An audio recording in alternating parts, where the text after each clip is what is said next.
ash like to grow? I think this would be quite a useful topic to talk about before we get onto ID, because it really is an abundant species. It grows everywhere. What does it prefer though? It prefers deep, well-drained, fertile soil. It's said that the ash roots will actually grow as far deep, down into the ground as it does in height. And considering it is pretty much our tallest native species, 40 meters is quite rare. 25 to 35 is probably more like it in mature specimens. But considering it could go sort of as deep, 25 to 35 meters below ground as well, that is pretty impressive, I think. So deep, well-drained, fertile soil. That being said, it can do well, or it can survive on more acidic, but it has to be sort of nutrient dense soil. So acidic but fertile soil. You'll see that sort of a lot in East Anglia. But the pH sort of scale is, it likes 5 to 8, gets a bit scientific, but I did sit through, a week long, for about a week, had to read through this biology of ash paper, which took its time. So I'm going to shoehorn it in any way I can, because it felt like university all over again, which I left behind for good reason. So 5 to 8 pH scale, but research has shown it dies at 3.8. So it can sort of, make do, but, above that, but 5 to 8 is where it really likes to sort of sit. So it does, we've spoken about it, it can do all right on the acidic but fertile soil, East Anglia, but it really likes soil underlain by calcareous rocks. So we're talking your limestone, your chalk, red sandstone in England. In fact, the largest ash woodlands are found in Scotland, which is on a sort of a bed of limestone, so that's where it really likes. But again, ash is not a one-trick pony. It can do, even acidic but nutrient-less soil can survive. It'll be a very narrow strips and fragments, but it still will be present sometimes on those really poor soils. So it really can grow anywhere. Railway embankments, it's often a pioneer species of railway embankments and industrial areas and sites. You are mostly going to see it in woodlands and sort of out in nature a bit, but really grows anywhere. Really abundant species, and once we get to ID, really easy one to sort of get in your toolbox, really, I think.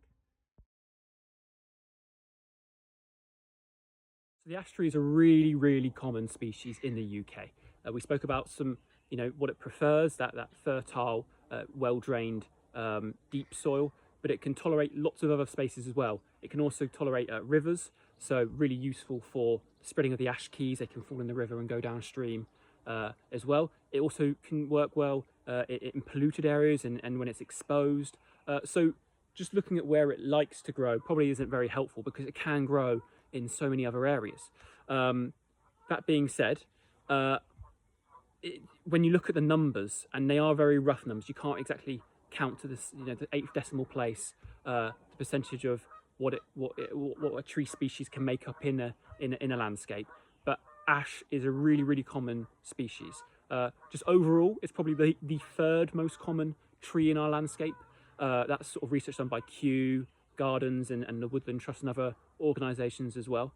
And so being the third most common species in the UK, there are numbers floating about that perhaps makes up about 11% of all broadleaf species in the UK. So about 1 in 10 of all trees that lose their leaves and grow them back again in the spring could be an ash. So it is a real staple of our landscape, really, which will become so disastrous when we do get on to talk about ash dieback, because the impact of that could be incredibly devastating, if I'm honest.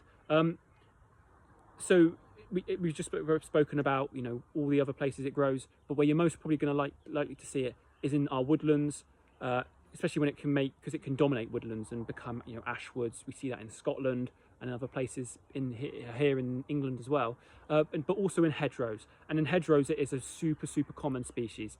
It's probably the most common standard tree that you'll find in a hedgerow, very closely followed and perhaps contested by the quercus species, so the oaks. It's probably contested, or at least this ranking probably ignores some of our shrubbier species, so our hawthorn and blackthorn, which I'd think in terms of when you think of a hedgerow, you do think of those thorny species, but in terms of the standard tree, ash is right up there, and the numbers back that up too. In Great Britain, the number of kilometres that are made up or composed of ash in terms of hedgerows and lines of trees is about 98,900 kilometres. Majority of that being in England, which is about 86,100 kilometres, which is, so hedgerows is not purely of ash, but composed of ash. So that is where you're most likely going to find ash. And this is just incredibly useful, I think, to cover, especially when we couple that with our ID techniques and skills, because when you're walking or you're driving, you can look out and be able to ID ash, because once you get it in and you know what to look for, because it is so common,